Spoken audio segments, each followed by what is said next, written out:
Very good evening to you. It is Friday night. It's just after 7. And even though Dennis Newell's not here, we're still running a wee minute or two late. But hey, never mind. We'll think of Dennis in spirit tonight. As I say, Dennis Newell, regular co-host, can't be with us tonight. In a wee situation. So just everybody send them all the best. But we are joined tonight by Dale Wilson of the Falkirk Stand. And we're also joined by Craig Brown, Dunfermline supporter and old friend of mine for our radio days. So as I say, tonight, as always, we'll just be taking a look back at the results during the week, results last weekend, and as always, as I say, we'll have a wee look ahead. But what we'll ask is if you can go ahead, like, subscribe. We're live on YouTube just now, but we are available on all podcast platforms during the week as well. After this show, I'll be getting it all sorted, so you can get us on Spotify, get us on Apple Podcasts, get us wherever you get your podcasts.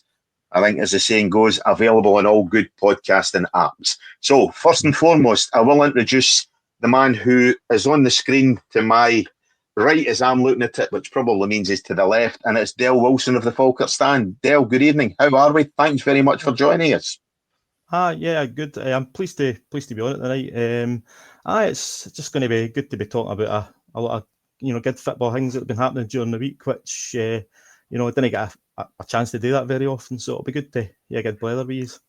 Yeah, we will also obviously look at the Bairns' debut or return to the SPFL Premiership last weekend, a good 2-each draw against Dundee United. But we are also joined, only I could get a show with a Falkirk fan and a Dunfermline fan in the one night, but it's Craig Brown. Craig, good evening to you. It's a long time no see. Welcome to the football pitch. Yeah, thank you. And to be honest, Cammy, it's good to be back, and it's definitely good to see you again. I was kind of thinking about the last time we were together, and then I remember the last time we were in the studio, and it seemed like many years ago. I don't think either of us have aged in any way. No, not at all. I mean, I look far more youthful, certainly, and I know obviously yourself there, you're glowing, you're looking absolutely fantastic, Craig. But as I say, that's no bad for a Pars fan. So, hey, listen, nobody's got less hair than me, so we'll let you off with that one. Dale, you're covering it with the headphones, so you're all right. Aye, that's what that's that. Right, so I think the place to start, as I say, is probably Europe. We started there last week. Rangers were quite critical last week of their performance in Greece, but I think the other night, any criticism of Rangers from the weekend and of last week was waved away with an outstanding 3-0 home victory against Victoria Plzeň of the Czech Republic. Dale, did you catch the game? And first and foremost, your thoughts? I caught most of it. It was a different Rangers to what I'd maybe seen the last couple of seasons on like sports scene and things like that. Even just maybe watching the odd game in Europe that they were playing, but the style of football and the pace that they were playing it was something that I haven't seen for a Rangers team for a long while. That boy Ant-Man, I mean, there were obviously a lot of jokes about Spider-Man being in Glasgow and Edinburgh, wherever it was he was. And but Ant-Man, what a player that lad is. Yeah. He was going at the defence all the time. He was getting in behind. He was dropping back to collect the ball. And him and the boy Lyle Cameron, the pair of them they were all over the place. And Pleasant just didn't have a clue how to deal with them. And ultimately, I'm looking at my notes here, so sorry about this. No, my man. Kasama, is it Kasama, the guy's name is? Kasama, He was allowed to just kind of float about, and eventually got a couple of goals. I think he got 2 goals, and obviously Dessers as well. I think that Rangers team are going to be difficult to beat this year. I would say really difficult to beat. But it's like their attack seems to be their main form of defence. I would be honest with you. Yeah. Craig, as I say, we were quite critical last week, particularly of, as Dale says, the Rangers' defence there. They were kind of 6 and 7s for quite a bit of the game last week. And certainly against Motherwell, they didn't look much better. But on Tuesday night, games at Ibrox, a big Rangers support behind them. But Russell Martin looks to having a wee bit of influence, as Dale says. Ant-Man's made a big difference coming in there. But he's allowed a wee bit of freedom for the likes of Gassama. and Rangers did look very, very comfortable for a 3-0 victory, and well worth it indeed. No, they did, and like everybody, we have a media exposure of the Old Firm here, so we all kind of know really what's going on. I found it quite refreshing. I didn't see the first half, the Rangers Motherwell game, because I was travelling back from Greenock from Dunfermline games, but I saw the second half, and what I felt was quite refreshing was seeing a manager come out after the team and ultimately lay the gauntlet down to the players and kind of slot them, rather than sort of making excuses saying, "Oh, we know we've had the heat and we've had loads of games and we've done this and this." He came out and he was quite blunt about it, and I found that really refreshing. And I thought, good on him. And obviously, I watched the game on Tuesday night, and I thought, for me, growing up in an era where Rangers were the dominant team and they had the flair players like the Laudrups and all the other names that you can rattle off, I thought that looked more like a Rangers team that that I would know. And I thought a lot of that was down to the players that you mentioned, Gassama and Ant-Man. And I thought, when was the last time we saw Rangers playing with two wingers like that, who would take the ball and cut in and just be a nuisance? So although I'm not a fan, of course I'm not, but I think for obviously those that are, I think it's exciting times. And I think as a fan of Scottish football, it was quite refreshing to see one of our teams play that way. And obviously, as a fan of Scottish football, I don't want the complacency of Celtic running away with the league again. So I'm kind of hoping and keeping my fingers crossed that, along with Hearts and Hibs, but certainly Rangers, you would really hope that they can, that they have now got the players to put in a good title push. They're not the finished article, of course they're not, but certainly from the Panathinaikos game, the second half of the Motherwell game, it's the first time that I've watched them this season where I've saw lots of positive signs. Yeah. Dale, as Graham says, one great performance doesn't necessarily mean that Rangers have arrived, and there maybe remains to be seen questions about how good Vittoria Pleasant are. I mean, they're a side with a decent European pedigree over the last number of years. Yeah. But Rangers took the game to them. And again, as Craig says there, it's refreshing last week after a game to hear a Rangers manager come out and criticise his team when for so many weeks, months last season, we had to endure Philippe Clement coming out and basically say, "Oh no, we lost 4-0 here, but we're really good," which effectively, I know I'm paraphrasing somewhat, but as I say, effectively that's what Rangers fans and the rest of Scottish football fans had to put up with last season. So Russell Martin's certainly looking decent, getting his feet under the floor already. Yeah, I think Clement, you're talking about Clement there. Like last season, they played a style that was befitting being in Europe. They played a kind of counter-attacking game, which, knowing Rangers for the past, like as Craig said there, Rangers were always attack, score as many goals as they could, and let the defence do their defence. But Clement was very much a European style, which didn't work in the Premiership domestically, and it cost him his job. Obviously, the new fella that's come in, I've just forgot his name there. Russell Martin. Russell Martin's come in, and there's a wee bit of dig for him. So it's coming for the top. He looks like he's not going to take any crap for anybody. Yeah. He's already on the leak that's coming for the dressing room about the lineups on a weekly basis. So he's already on that, and getting really in about the players, which I suppose if you're a supporter of Rangers, you're wanting to be hearing that about your manager. You want to know that your manager's going to be at the players if they're not up to the standard, either off the pitch or on the pitch. Yeah. So. I did find it. I'm not sure about you, Del, but I did actually find it quite surprising that the criticism that Martin got when he was appointed Rangers manager. I'm not a huge fan of English football. I don't watch it as much as everybody else. But one thing I always kind of thought when I saw his Southampton teams play and his Swansea team was how good they always were. Okay, I know Southampton didn't do too well in the Premier League, but how much they dominated the ball when they had, or so dominated the game when they had the ball, and that's something that Rangers are going to get in Scottish football. So I was actually quite surprised at the radio kind of phone-in outcry when he was given the job.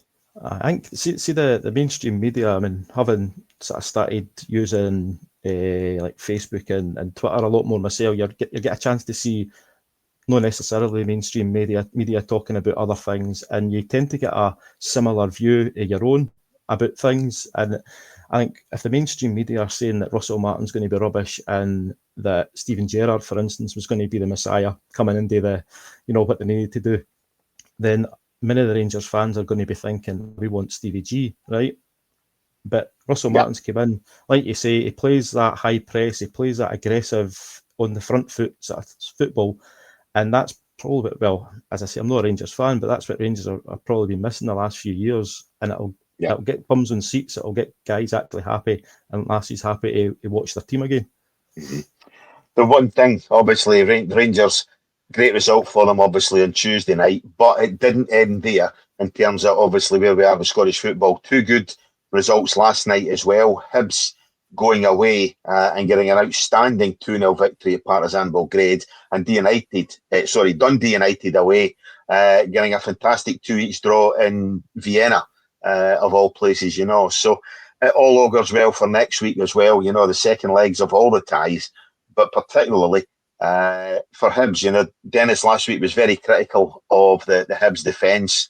I can understand why. I think it tends to be more last season rather than this season, certainly for Hibs.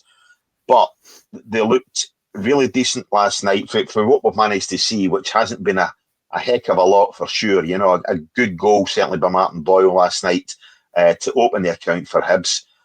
So in a week where, or in a media where people tend to be very, very critical of Scottish football, we know it doesn't compare to this, that and the next thing. I think we've had a fantastic week in Europe and good results for all our clubs, Dale. Aye, you mean, again, going on to Twitter and what have you, or X as it's called now, you're seeing fans of other clubs actually congratulating the Dundee United supporters, Hibs supporters, and even Rangers supporters for that matter, which is that doesn't really happen. No. It's like there's been a wee bit of a shift, but I didn't really get a chance to see the Hibs goals or even any of the game, but I saw the Dundee United match, and it was a typical, it was a backs to the walls at time, and it was like, diving in here and there to save the ball for going in the goal. But the way Dundee United fought in that match was excellent. The way they got their 2 goals, and the boy Sapsford is like, you never done too great against Falkirk and Sunday there, but he was really good last night. He was busy, and he looks like a boy that as soon as he gets the ball anywhere in that box, he's just going to take a shot, which that doesn't happen too often nowadays. So I think they've got a chance going back to Tannadice next week. I think they've really got a good chance. Yeah, Craig, obviously they struggled the first tie, if you like, against the Luxembourg opposition, Dundee United. But they go to Rapid Vienna, a side, obviously, again, with a decent pedigree. I mean, most of which is probably 30-year-old, right enough, But as I say, they've got a decent pedigree. So to go to Vienna and get that 2-2 draw, it does set them up, as Dale says, for a positive tie next week at Tannadice. Yeah, I must admit it's a great week for Scottish football in Europe for me. I watched the Dundee United game last night, and I must admit I thought Rapid Vienna were a good side. I thought Dundee United started quite poorly. I thought they sort of grew into the game, but certainly the first half, I really did kind of fear for them, and I thought it's going to be a bit of a doing. But I thought fair play to them. I don't know, like us all, I'm sure. I don't other than watching the Dundee United Falkirk game on Sunday on the telly, I don't know any of the players. They've obviously all been brought in from other leagues, but I was quite impressed. I thought Sapford, the way that he set up the first goal, and certainly the way that he scored the equaliser in the second half, I thought he looked a real player.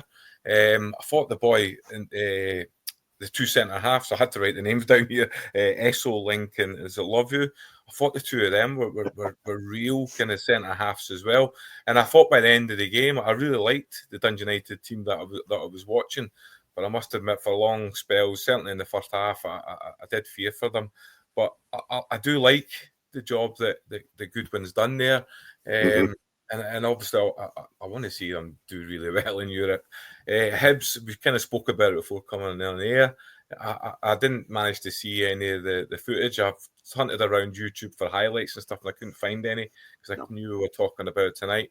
But I did listen to the Scottish Football BBC kind of podcast on the way to work this morning, and they were raving about Michael Stewart, and the lads that were on there were absolutely raving about Hibs' performance, and mainly the performance of Kieran Bowie, who's really impressed me, young Scottish striker who really impressed me at the tail end of last year, and I was delighted that he got into the Scotland squad. So it was great to hear, although I didn't see it and although I haven't watched it, it was great to hear that he was the star man last night for them, despite obviously Martin Boyle doing what Martin Boyle has done for many years. So yeah, a really positive night and a really positive week for Scottish football and Europe. Yeah. Is there the possibility, guys, of Martin Boyle getting a move? You know, as you say, Craig, he's excelled the last couple of seasons at Hibs. You know, he's looked decent. I think he's a player who poses a lot of problems for opposition defences, whether it's a style of football Hibs play that suits him, you know, but I think he does cause a lot of bother. We have both our big clubs, if you like, in Scotland, you know, in the shape of Rangers and Celtic. I think that both of them are crying out for a striker. Yeah. Is there a possibility that could be Martin Boyle? Has he done enough to earn a move to one of the big two? And would he be a starter, or would he be someone who would get a place on the bench? Yeah, or have to settle for a place on the bench. Yeah, I obviously as a long-term kind of listener of yours and Dennis's, I think Dennis kind of nailed it last week's show and previous. I think sometimes it's just we kind of, I know he's not playing for Scotland, okay, but sometimes we overlook these Scottish players going to the big clubs, and it seems to be a Hearts, Hibs, Aberdeen, Dundee United. There seems to be a look at Lawrence Shankland and things. It seems to be that kind of glass ceiling. It's as high as you go. I look at the age of Boyle now.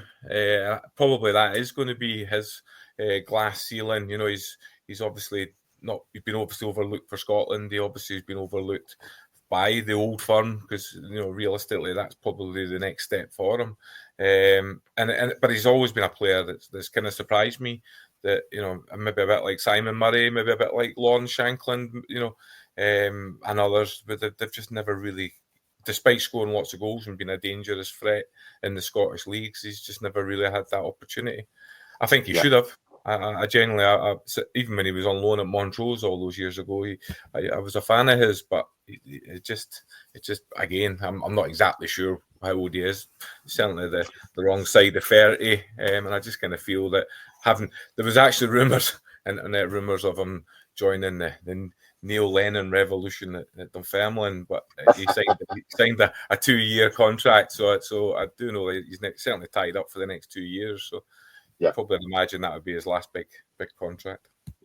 Yeah. Dale, on the other side of the coin, it's good like seeing players like Boyle, Shankland, you know, committing themselves to the second tier of Scottish clubs, you know, rather than chase that big money move to a Rangers or a Celtic, or ultimately down to what would maybe be a lower tier championship side, or even a League One side down south, you know. So it is refreshing that these guys are staying in Scottish football and helping their sides challenge for ultimately third place, but hopefully give Rangers and Celtic a push as far as they can as the season continues. Yeah, Martin Boyle a couple of years ago, if you remember, he went abroad to play. I don't know if it was went to Saudi or if it was Malaysia or something, but he went for a lot of money, and it was in the papers at the time that he was on about £29,000 a week. I just remember that figure in my head.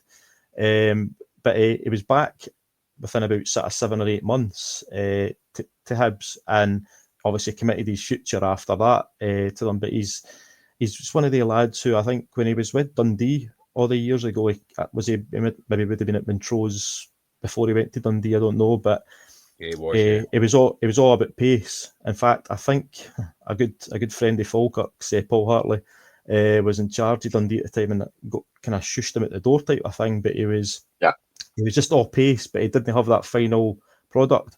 But with Hibs, he's just grew into his game, and like he's an absolute nightmare to defend against. He just knows exactly what he's doing.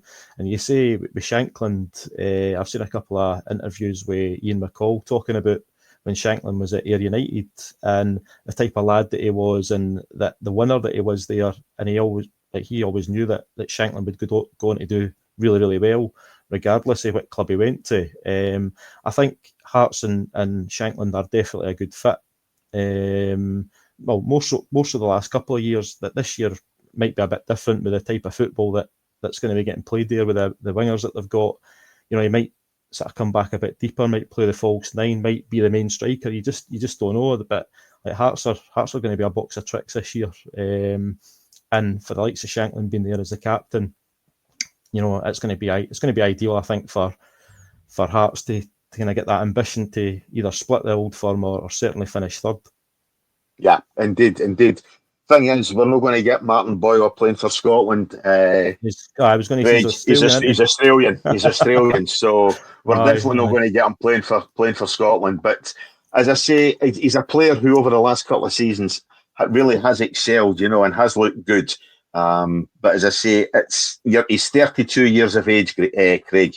So I think you might be right. I think maybe that big move is probably one step too far, you know. So the longer he doesn't go to move away is obviously going to be Hibs' gain, which is possibly one of the most stupidest things I've said on here. But never mind. It's you get the idea, you know. So but a good week for Scottish clubs in Europe, and it's good to see. And as I say, it does promise much for next week, certainly for Rangers and Hibs. I think Dundee United is still going to be a challenge up at Tannadice, you know, but at least they're still in the tie with the two goals last night. Dale, you saw them up close on Sunday. Sorry, Falkirk, as we say, they've returned to the Premiership. Apologies, Craig. I know how much that must hurt you. The fact that Falkirk are the league above you, you know, above the Pars, but well deserved for what they've done over the last couple of seasons under John McGlynn. Dale, first of all, how did it feel last week to be back in a big time? And secondly, you were certainly not outclassed last week, and for much of the game, you ran Dundee. Well, obviously, ultimately finished 2 each. So I was going to say you ran Dundee United close, but you didn't get outclassed against a side who we were just talking about how well they did last night in Europe. I mean, to be back, obviously in the Premier League, that's where you want to be. You want to be mixing with the best of the rest in Scotland. You know what I mean? So that was fantastic to have the stadium full Falkirk fans, which, you know, we get called. Are you allowed to swear in here? No. Why run it? Yeah. Right. We get called crowd wankers quite a lot certainly for the Livingston fans and sometimes the Raith Rovers fans. But to see, in all honesty, to see your fans of your team like on all three sides of your three-sided stadium, cheering the team, and the noise that when the first goal went in, but even the noise when the players came out, it was just amazing. Like the colour, that just everything about that was fantastic. And to see like these players that have taken us for League One, and two of them especially. So you had Leon McCann, who was there at our lowest ebb about 3 years ago. You had him and Nisbet, who came off the bench. That they saw Falkirk with 1,500 fans sitting there shouting at the board, shouting at this, shouting at that. And then they're playing in the Premier League because they deserve to be there, and they've been supported by the supporters, and it's just everybody's come together this last couple of years. It was absolutely amazing. With regards to the game itself, we play in the front foot. That's how John McGlynn wants our team to play. That's how the supporters want our team to play. So, you know, we're probably going to lose a lot of goals this year. It reminds me a wee bit of how that we've only played one game, but it kind of reminds me when we had Jim Jeffries in charge all the years ago. We did get relegated that year, but we attacked teams. We went for the jugular every single game. It was phenomenal football to watch. And I hope we do our own game this year. But you know, we've obviously got to take it game by game. But it's ought to be excited for. There's so many different sort of facets a play that we can have. The players that we've got in that team are just, you know, they're hard working. They're up for it for the minute go, you know. And we didn't let ourselves down on Sunday, and that's the main thing for me. We just went out and played our game. Yeah, Craig, as I say, I mean, all joking aside, you know, I mean, it is good to see a community club like Falkirk, you know, in the top echelons of Scottish football, you know. they have done it the right way as well. They're not a side that's thrown massive amounts of transfer fees. Okay, they're playing decent wages, but as I say, they haven't thrown massive amounts of transfer fees there, and they are still got players who were with them, as Dale says, at the lowest ebb as well. So they're promoting through. They're keeping a hold of these players who have been through the shit. And it is good to see. I mean, obviously, I'm a local Falkirk resident. It's maybe not so great to see at times. I'm trying to get moving through the town on a Sunday, a Saturday or a Sunday as it was last week. But it's good to see what it's doing for the town, particularly in light of obviously news about redundancies in the jobs front yesterday as well. Yeah, well, first and foremost, I love the banter, the Dunfermline Falkirk banter. I love it, and for me, that's football, and it's football rivalry, and on Pie and Bovril and the likes. I'll join in it as much as everybody else. However, it's hard not to admire, first of all, the job that John McGlynn's done there, and secondly, the way that the club's turned itself around. As a rival fan, there was nothing better than the banter years in League One, watching Fat Lee Griffiths come out and trying to run about and all this kind of stuff. It was great, but we all know from a Scottish football perspective that Falkirk are, better than that. That was a false position. Obviously, McGlynn's come in, and last season, we obviously had the League One campaign that obviously they went up via the playoffs. But where it kind of really struck me was sitting at Falkirk Stadium, sitting behind the goals in the away end. And for some reason, I was up high with the ticket. And actually, I watched the job that McGlynn had done, and he had a well-drilled side. He had players there that obviously, as Dale said, a handful of them certainly did play in League One. But he'd also managed to get his name slipped my head. Keely Adams. Is it Keely? Keely Adams? Keelan Adams, yeah. Keelan Adams, sorry, thanks. And players like him from the Lowland leagues, and they looked fantastic. The way they were stroking the ball around, the way they were playing, and the way that they ultimately tore us apart. It was impressive. I live in the Falkirk Council area myself, so I see all the off-field things that they do for the community of the club, and the way the whole ultra things are built up. And obviously my son's when he was at primary school had Falkirk players coming out and seeing them, and obviously now at high school sees things. So the way the club's been run, you have to, for a provincial Scottish club, whether the rivalry and whether it kind of annoys me, it's not us, but at the end of the day, it's hard not to admire it. They've done excellent, and the part of the success story of that has been the fact that, as Dale said, you do play attractive football, and I took a few notes because I kind of thought we would be talking about it, and I wrote down a couple of concerns I personally had about Falkirk this year, but I don't think that should take away from the positives. I think you'll be in the Premier League. I think you'll be a match for teams like Sunday, but you'll do it, in my opinion, the right way. You'll not do Livingston previous and park buses and all that. You'll take the game to teams, and as fans of Scottish football, that's what I want. Although I'll always have a little dig about the freestanding stadium, but again, the TV... That's where I got in first. I did notice I was kind of crossing off on my little things here. Yeah, aye. But from a Scottish football perspective, with cameras there and TV, that sells the game. There's an empty McDermott Park, there's an empty Hamilton Accies, there's an empty whatever the Livingston Stadium's going to be called, these Almond Vale. That doesn't sell Scottish football.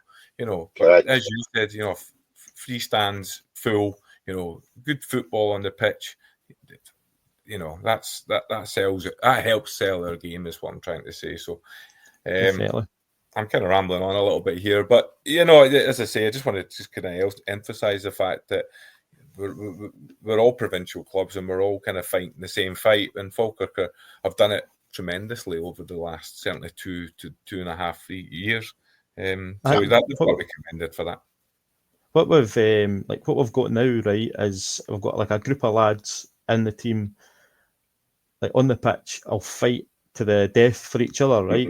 They'll also fight to the death for the guys and the lassies and in the stands as well.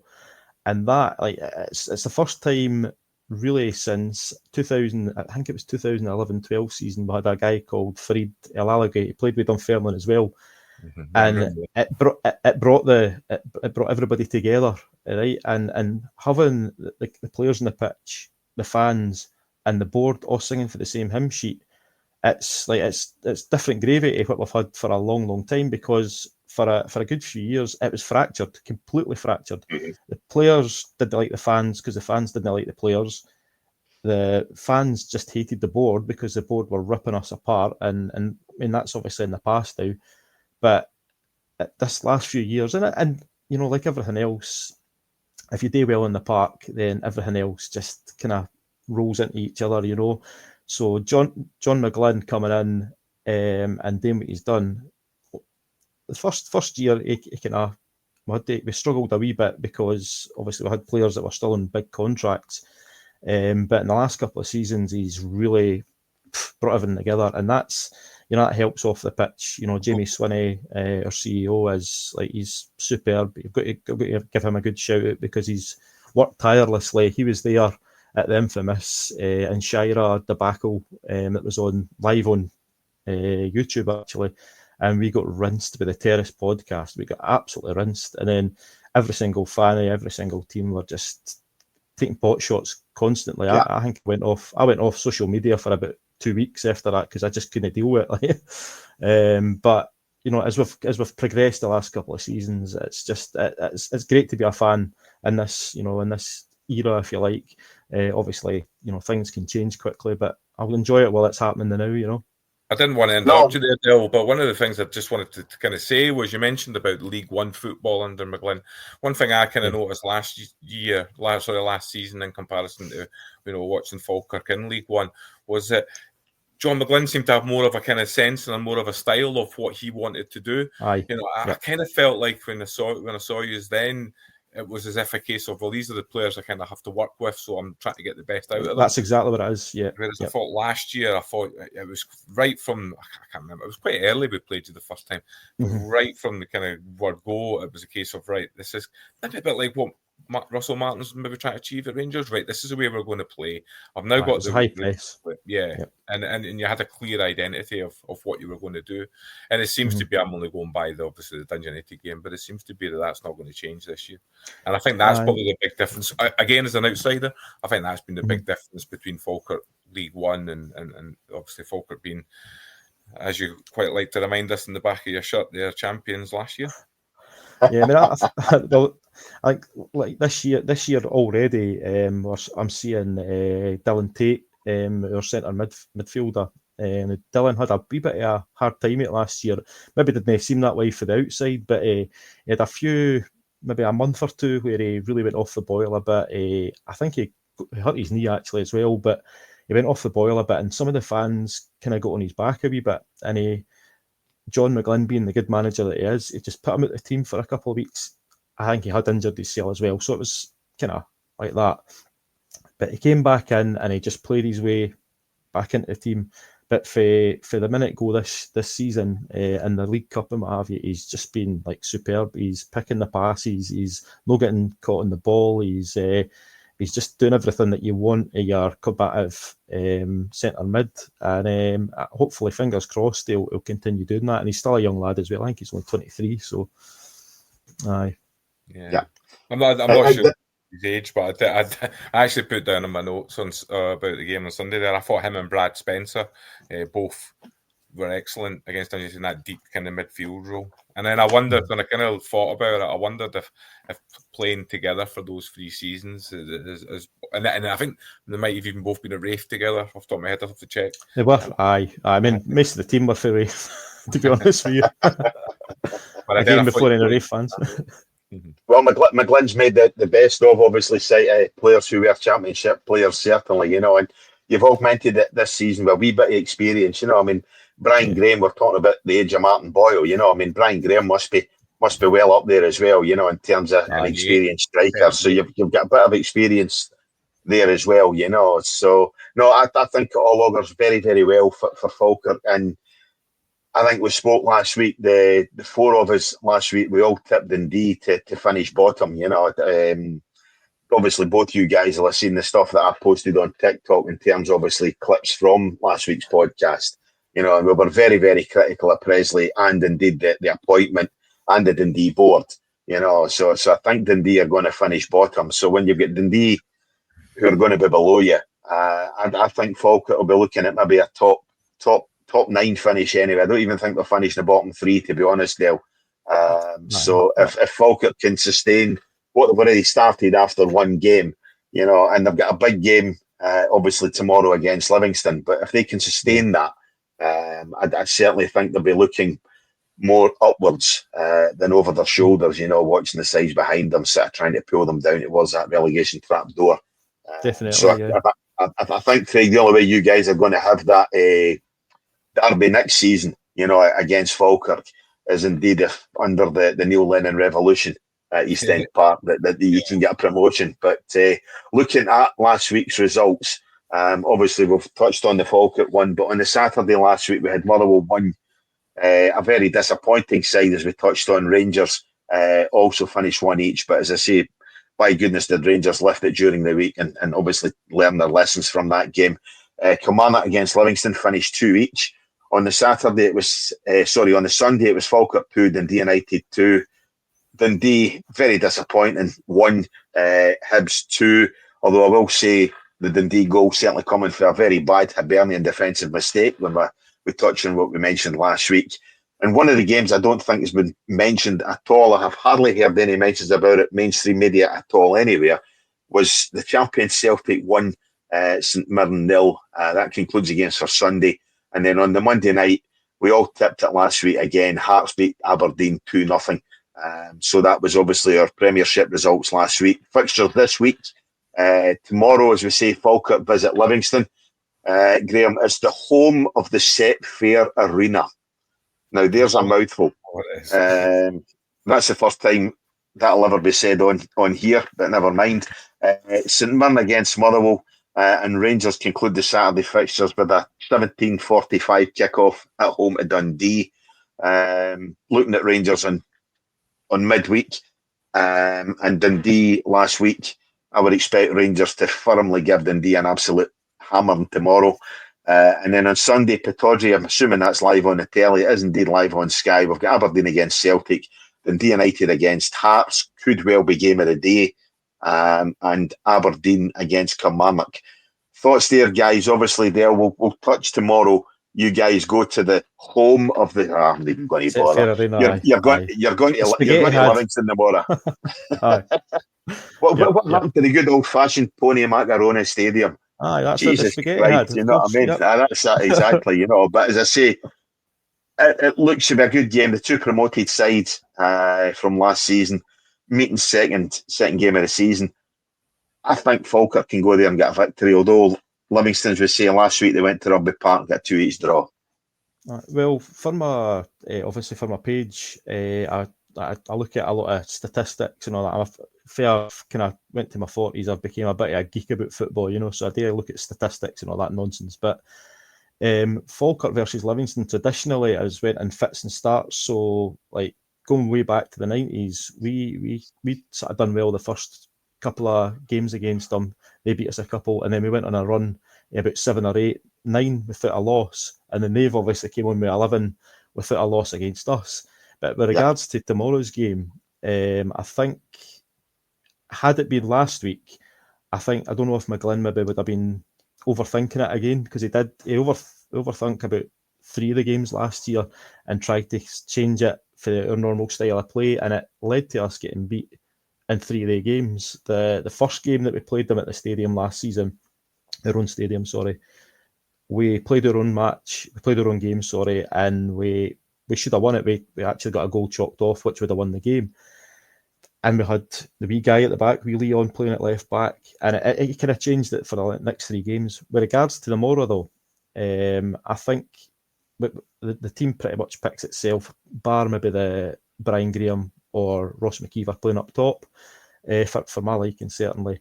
If we go out and play our normal game on a brand new decent pitch, I can't see any reason why we can't beat them. But you know, they've added quite well. You know, I wouldn't have said as well as some other teams in the league, but they've added a wee bit of quality here and there. But for me, I'd quite happily just take a 1-0 off somebody's arse and run away back down the road with the 3 points. Yeah. Definitely.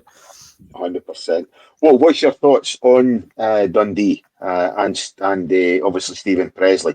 If we move away, obviously, for Falkirk for a bit. Of course, aye. If we look at, as I say, we were very critical last week. One of the appointment, two of his comments at the press conferences, and as I say, was it a bad appointment in the back of getting rid of Tony Dock? Are you talking to myself here, aye? Aye, there are two. He's wiring. Yeah, sorry, Dale. Sorry if I'm taking air of this. No, you're all right. Presley he's not a manager. Definitely not a manager. He works really well with the younger elements of the team. Again, sorry to be talking about Falkirk again, but when he was at Falkirk, he brought through a couple of lads who we then sold on for good money. He's very good at bringing young lads out of their shell. Like Luke Graham came back after pre-season at Dundee, and he was really critical of Luke's physique when he came back because he wasn't at the level that he should have been. He was testing Luke. Luke's came back and answered all the questions. He's lean and looking really, really sharp, and he's done really well the last couple of weeks. But that doesn't take away from the fact that you wouldn't have. Well, Chris, you would want him on Jack and Ori or the evening reading to get you to sleep at night. You know what I mean? He's got no charisma. That's his problem. And he, people judge the way he looks. He looks like this, he looks like that. But for me, have him behind the scenes, have him picking sort of players for academies and looking at players for academies because he can spot a player. Definitely can spot a player. Yeah. But in terms of leading a charge off the park, nah. Brilliant captain on the park, done fantastic with Hearts, done great with Celtic, done United and Rangers as well for that matter. But he off the park, he doesn't really. He's not got that oomph that you need. And Dundee, after sacking Tony Dock, well, you're bringing in him, and nah. For me, that's not going to work at all. Yeah, Craig, it definitely struck me as a strange managerial decision. To get rid of Tony Dock, a guy who I think most fans thought hadn't done really much wrong at Dundee. Okay, they finished 10th in the league last year, but I don't think they'd done a great deal wrong. That they'd sold their best player. Their other best player was on a pre-contract to move to Ibrox. So I don't think Tony Dock did a lot wrong. So to get rid of a young manager, admittedly, or certainly somebody finding his foot at his first club in the shape of Tony Dock, to bring in, as Dale says, Mr. Lack of personality in the shape of Stephen Presley, struck me as a strange decision. And I think it's ultimately going to be the death knell to Dundee. At this side, let's be honest, who over the last 30 years have made some right weird managerial decisions anyway. We got back to even Jockey Scott, so it's a strange one for me, Craig. Yeah, it's a strange one for me as well. I just don't get it. I look at Dale kind of nailed it. The charisma of the manager. This is your leader. This is your figurehead. This is the guy that you want to unite a club behind. And he's coming out and dressing the way he does and being a little bit monotone. Don't know the guy. I actually have, during kind of my coaching time, I actually have sort of heard good things about him in the sessions that he puts on. You only have to look at his kind of scouting career. At the youth levels, kind of getting as far as Brentford, ahead of youth scouting. So he obviously knows a player. He can obviously, but I'm not totally convinced he can work with a player. And if you look at his managing record, kind of bobbing around the lower leagues in England at Carlisle and things, getting sacked, that probably tells you everything you need to know. So when I actually thought Tony Docherty, again, had done really well with Derek McInnes as his team's assistant, and he did well in his first season, and then probably as expected in his second season at Dundee, and you're kind of thinking, right, they've maybe got over the slump, they can kick on now. So for the board to kind of make this appointment in the first place, in a year where, off the top of my head, I think it was like 15 players had gone in the summer, it just seemed like a huge task and a huge role to appoint someone who's already kind of failed. Now, I don't know if it's been a case of they've looked at his scouting credentials down south and went, we can maybe fill a lot of these gaps with players that he knows and has contacts with. I don't know, but for me, the for me, the warning signs are there. Although I did notice today tonight, not long before kind of recording this, that they signed Jan Dander, who I think will be he's an excellent player. I think he'll be a good signing for them. And I just wonder, is there a few more of these guys up his sleeve? I'm not necessarily saying they're going to go down, and the reason I'm not saying that is because I do think he'll probably be shown the door pretty soon. And assuming that their next appointment is right, and you'd think with a guy like Gordon Strachan behind there as well, you'd think they could probably get it right. I think that might turn their season around. But yeah, it's a baffling appointment for me. And yeah, so something I said touched on. Sorry, on you go, Dale. I was just going to say, Strachan was obviously when he was a Scotland manager. Elvis was the Bibs and Cones boy, if you remember correctly. So there's that there as well. So it's, I mean, hopefully it's no nepotism, because that's going to kind of ruin, what Dundee are trying to build. And if you've got an owner that's, I think they're American owners, aren't they? So if they've got Strachan there, they're listening to Strachan for the footballing side. If he's just picking Presley because of that, it's a bit shite for Dundee, but it is what it is. Like, where I do actually feel for Presley is that his comment of, if you want to, if you want a manager that can win leagues, I'm not your man, or whatever it was. I do actually kind of feel sorry for him there, because I think that comment was taken out of context, and it seems to now become a stick to beat him with. So I do feel for him in that sense. But indeed. Yeah. No, as I say, as I touched on last week, I think the longer Presley's in charge at Dundee, the harder it will be for them to escape relegation. And I think that's something that most Scottish football fans seem to be in agreement with.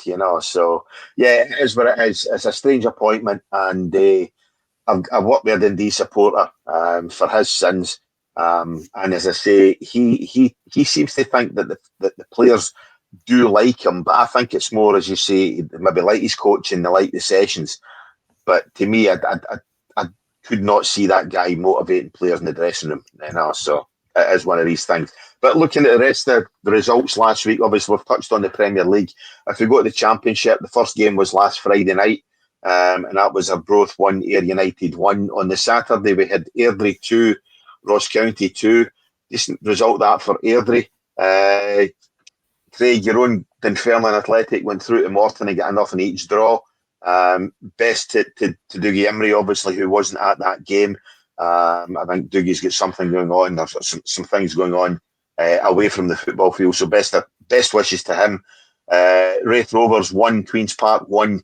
And the result of the day, which I'm going to revel in, obviously, as a Clyde supporter, is St Johnstone 5, Plastic Whistle 1. So that was a great result for St Johnstone. And obviously they look as though they're setting a good standard and a good start to the Championship. We move into League 1. Cove Rangers 0, Queen of the South 2, Hamilton Accies 2, Montrose 0. That game obviously played at Broadwood. That one's got me as well. Kelty Hearts 0, Kelty Hearts 0, Cali Thistle 3. The battle of the two promoted sides was Peterhead 4, East Fife 1, and Stenhousemuir 1, Alloa Athletic 2. And we move into League 2. It was Annan 3, Elgin City, who made the long trip down, finished 2. Dumbarton 2, Clyde 1. 2 really, really stupid goals that Clyde lost, both from corner kicks. The keeper flapped about more beyond me. Clyde looked as though they should have had actually at least taken a point for that game, but Dumbarton held firm for a 2-1 victory. Newly promoted side and many people's favourites to win League 2, East Kilbride finished 1, Spartans 3. Great result there for the Edinburgh side. Edinburgh City 1, Stirling Albion 2, and Forfar Athletic, who I tipped to win League 2 come the end of the season. They beat Stranraer 1-0. Guys, what's your thought on any of them? Any of the results sort of tickle your fancy, surprise you at all, other than the St Johnstone one? The East Kilbride one, I'll be honest with you, I think the whole sort of story around East Kilbride, I've spoke to Mick Kennedy a couple of times online and what have you, and I think the persona that he has and the wee guy for Peterhead, that was Peterhead's midfielder Simon Ferry, the personas they've got in the media are completely different to the people that they are on the touchline and in real life.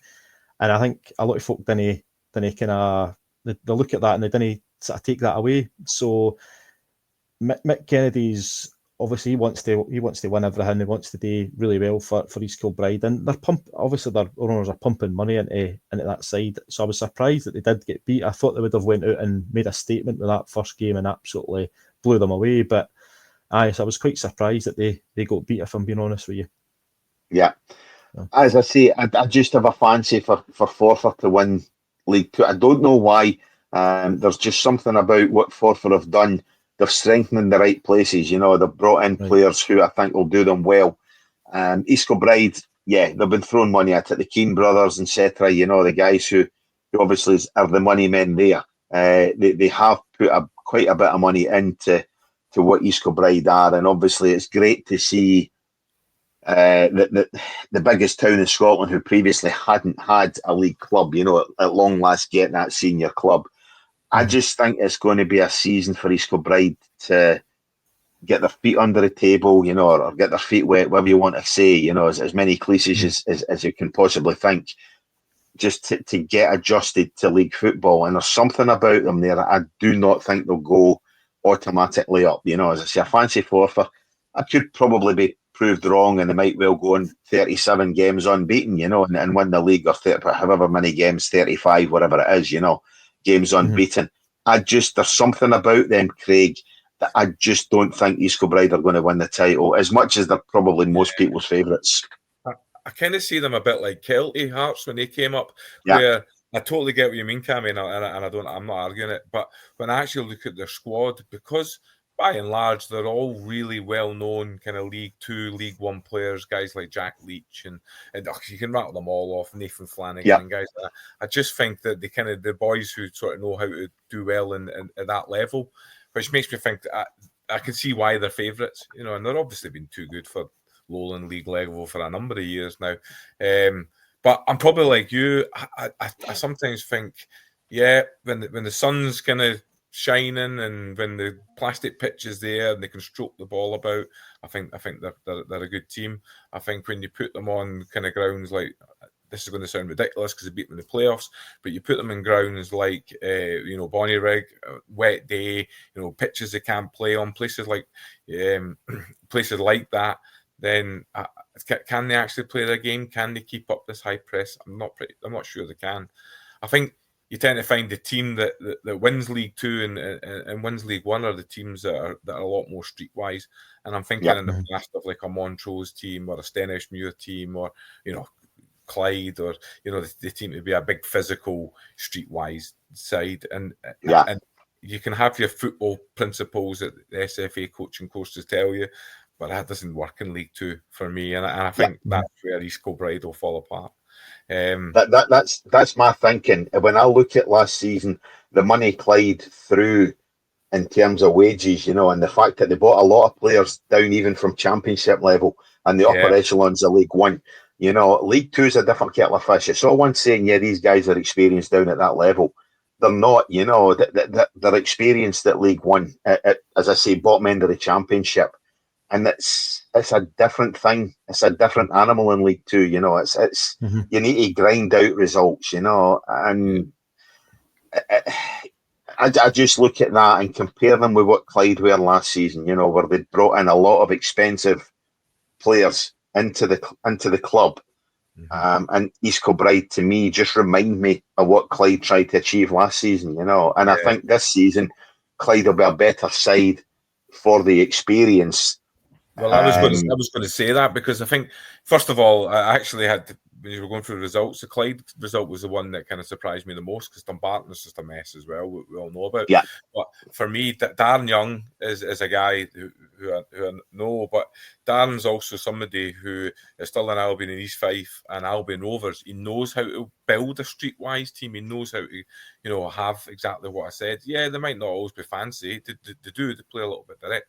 And I was actually at the last home game, or sorry, it was the last game of the season where Clyde beat Peterhead, and I was actually at Hamilton that day watching it, and I couldn't actually believe that was actually a Darren Young team. It was on the park. I know, obviously, Clyde won it. It wasn't. It was an Ian McCall team, and I think the thing is this season that it is going to be a Darren Young side. It was very much a side in the Ian McCall mould last season. Whereas I say there was okay, you wouldn't have seen Lee Hamilton, he would have been injured last season, but you had players like him, you had players like Robson, guys who, as I say, had been brought in for big money, were on wages that it's just beyond me at that level, So I think this season, where, as you say, it's going to be built a bit more in the shape of Darren Young, with likes of Hilton in the middle of the park, and Scott Williamson up front, and when you're looking at the back,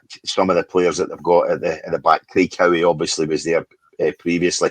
They've got a good goalkeeper now, Dale, in the shape of Jay Hogarth, who obviously I think related to Falkirk legends of past and present, So I think Clyde will be decent. I mean, Jay was on loan to Arbroath a couple of years ago when we were in League One, and it was obviously we played Miles. I was going to say Miles there. Nicky Hogarth was playing against Jay in that game, and it was a nice wee story there. But I think he's got a really good goalkeeper in Jay. I think he was well thought of by a lot of the Rangers fans when he was there. So aye, he'll do well for you.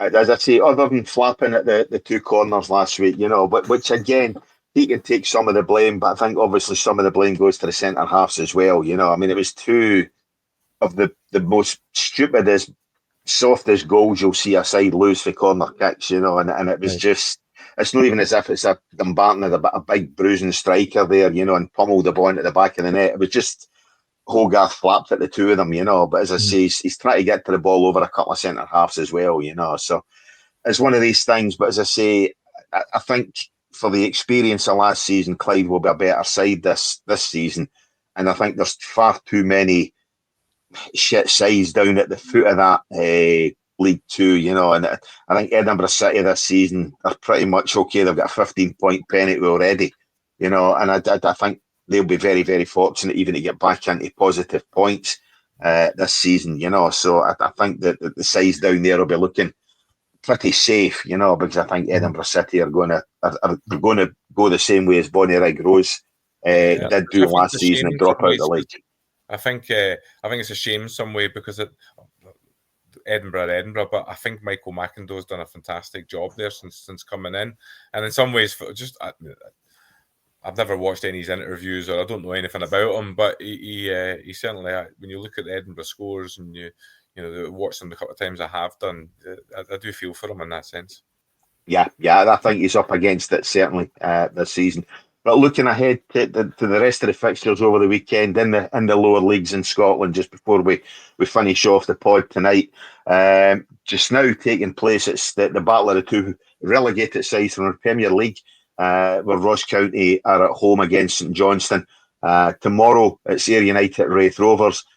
Your own Dunfermline, Craig, you're at home against Airdrie. Partick Thistle against Greenock Morton. I think that should be a cracking game. And the game I'm going to be taking in the City Stadium, or Lesser Hampden, or whatever you want to call it, it's Queen's Park against Arbroath. Thoughts on either of these fixtures, guys, or any of these fixtures, guys? The one that's on the night, I'll be going down after the podcast finishes to watch it. I think this will be the litmus test for who's going to do things in this league. I think St Johnstone will definitely want to put down a marker, because they were, I think personally, they were written off the minute they came down. It was Mr McGregor's going to put his hand in his purse and just throw the money at it. Which, to a certain extent, he has actually done. They've just signed 2 players today, Ross County, but I think St Johnstone have recruited well up top. They've got a really hard-working boy in Gullen, who was at Raith Rovers last year. Came through, I think it was Hibs who came through it. Really, really hard-working player, a proper old-fashioned, can just come in off the left, come in off the right, but he can play through the middle as well. And that's, they're not taking a penny. And I think he'll bang in the goals for them. And they've just got different types of players right through it. Mackenzie Kirk's another one. So I think I'll make a prediction. I think St Johnstone maybe win this 1-2-1 tonight, unless they maybe won the Hundon already. I don't know. I haven't looked to see what the results are, but Your thoughts, Craig? Anything there strike you? Obviously, the big one is tonight, but yeah, and I think it's great getting some championship football on a Friday night on a telly. By the way, definitely. I love it. If I can, Cammy, can I choose two games that jump out at me? Yeah, you can talk about it in the Dunfermline one and another one. No, it's not. Believe it or not, it's not. The first one that jumps out is the one you're going to, and the reason for that is because of the Friday night football. So, last week when I watched Arbroath Ayr, I was so impressed with Arbroath. Being the only part-time team, I thought they were excellent. I really, I read comments on Pie and Bovril and things. It's a dull game, but I thought it was excellent. And when Todorov kind of banged in the equaliser, I thought it was well deserved, and I think that's going to be a cracker because, like probably everybody, I didn't really expect much from Queen's Park this year, but they got a good draw on Saturday last week, and I think that could be a right tasty game. I don't think Arbroath are going to be anybody's mugs this year, and I just think that jumps out for me. The other game that jumps out for me is the Partick Thistle Morton one, and it's only because I saw Morton last week. And I tell you what, going by last week's game, they've probably got the best goalkeeper in the league. And like Storer, his second name is, I can't think his first, maybe Jack Storer. I mean, the guy who's on loan for Wolves, he's a top class goalie. He's top class. He made that game 0-0 last Saturday. And I thought pretty much what you would expect from Morton. They were well organised, they were well drilled, and all they lacked something up front. Obviously, Michael O'Halloran played up there, and Eamon Brophy. I don't particularly rate either the two of them.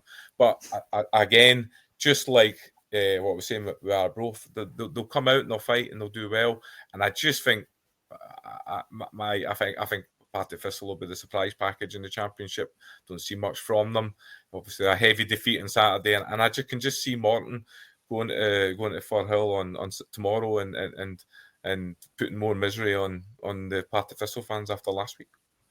Yeah, I hope so. But I'm saying I hope so. I must admit, friend of the podcast, Andy Millen, I'm kind of disillusioned with what happened at Morton, in terms of obviously the way they get rid of Andy last season. I don't think that's the right way of doing business at all. Obviously it was much reported in the press as to what they did to him on the last day of the season. In fact, even before the last day of the season, to walk in and give the guy a letter and say, oh, by the way, you're done. I think that's a pretty disgusting way to treat a guy who was a damn good servant even before Dougie Emery got there, So yeah. As much as I say, obviously, I don't want to see Partick Thistle doing well, but that's the Clyde part of me coming out there. I'm not overly keen on seeing a Morton side do particularly well as well, just purely and simply, as I say, for the treatment that they dished out last season. I don't think that's professional, irrespective of who the guy is. As I say, I'm good pals with Andy, and I know him obviously away from Morton, and I just think it's absolute shit the way if you want to treat somebody like that, nobody deserves that at all, especially as I say, a good servant, a guy who was there for 3 or 4 seasons, and under a number of roles. Sorry, Chris. You're a human being first and foremost, mate. Aye, yeah, that's it exactly. Yeah, So anyway, that's another one for maybe another show at some point in time, but we can leave that one go just now. If we look tomorrow, very quickly, as I say, I'll run through the last couple of leagues. We've got East, and we look into League One. It's East Fife against Alloa, Cali Thistle against Peterhead, Montrose against Kelty Hearts, Queen of the South against Cumbernauld Own Hamilton Academicals. I'm going to say it every time because it's freaking mind-blowing. And Stenhousemuir taking on Cove Rangers. And we move into League Two. Tomorrow's fixtures are Clyde at home to Forfar Athletic. East Kilbride make the long trip up to Elgin City. And this again is another reason why I'm just wondering how East Kilbride will do in this league. They've got trips to Elgin, they've got trips to Annan Athletics, they've got trips to Stranraer. It's stuff that they didn't really encounter in the Lowland League, obviously, So I just wonder indeed what they'll be. Stirling Albion at home to Annan, Stranraer at home to Edinburgh City, and as we say, the Spartans take on Dumbarton in the final game of the weekend, or of obviously of the league. But guys, how was your experience tonight then? Del, obviously I'll come to you first, as you said before we came on here. It's the first time I'm doing a podcast. What's your thoughts? Are we going to have you back on at some point? Oh, definitely. As I say, I'll try and not talk as much about Falkirk the next time. Everyone had to be about Falkirk, but no, it's been really good. It's been a pleasure to come on and just blather about football, because it's, you can talk with your pals or you can talk with your family about it, but talking with people that you've never met before and that are different mindsets about football, aye, I'm all for that. I'll definitely come on if you want me to come on. Definitely, more than happy for you to come on. That's for sure. And Craig, as I say, great to catch up again, mate. It's been far too long. I have lost count of the amount of times we've sent text messages or whatever. We need to catch up for a coffee or a pint or whatever. And a number of years later, we're still doing it. But slightly different experience for the last time we spoke football. It was in a studio, obviously, in Cumbernauld. But this online stuff means we can do it anywhere. And as somebody says last week, they really need to start taxing podcast equipment much, much more because of the idiots that are holding podcasts. But hey, that's what you get on social media. That's it. And I'm not sure whether it was me or Dennis that was the idiot they were talking about, by the way. Now that I'm not juggling coaching and kids and a full-time job and all these kind of things, I've got a lot more free time in my hands. So let's meet up for that coffee or that pint, mate. Yeah, we'll need to get it sorted. Well, guys, I've got 3 more episodes of the podcast to do, and then effectively I'm going to be off for a month. So it might well be that we're looking at getting somebody else to step into my seat and host it. So I'm going to have a word with Dennis tomorrow, and might be looking at you guys, as I say, at least coming on as a guest. Craig, I know you'll be able to host it as well, because of things you've done before, even if you can work the knobs and the whistles. And I'm pretty sure, Dale, you'd be able to do that as well. So as I say, I've got another 3 episodes. Then Dennis will be on his own for a month. Best wishes to Dennis, as I say. He's had a lousy couple of days. Missed the guy tonight, but in the shape of 2 able replacements, it was good to have you both on the show. What I will say is, if you're listening, please, as I said at the start of the show, go ahead, like, subscribe. We're on YouTube. We're also on TikTok. TikTok has blown up this week. Thanks to Stephen Presley. He's at least motivated a lot of football supporters to go there and subscribe to our TikTok page. At the start of the week, I had 9 TikTok followers. Went on tonight, guys, and I'm over 80. So that's no bad in the shape of a week, And not one of them, by the way, is for some foreign person offering to show me her bits. So I'm going to take that. But guys, it's been an absolute pleasure. As I say, you have been listening to the Football Pitch. Go ahead, like, subscribe, because as always, everything always happens on the pitch. Good night.